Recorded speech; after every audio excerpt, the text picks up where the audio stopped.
ప్రతి ఉదయమున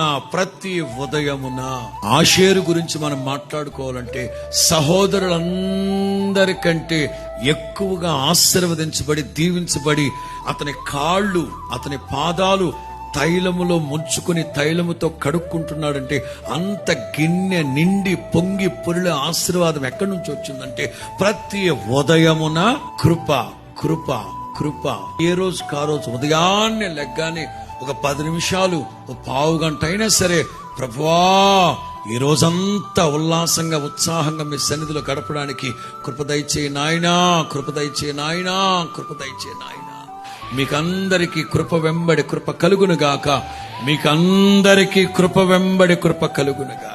ఒక సేవకునిగా నా వంతు నేను మంచి మనస్సుతో నా దేవుని కృపని మీ మీద ఉచ్చరిస్తూ ఆశీర్వదిస్తుండగా నా దేవుడు కృప వెంబడి కృప మీకు అనుగ్రహించును గాక.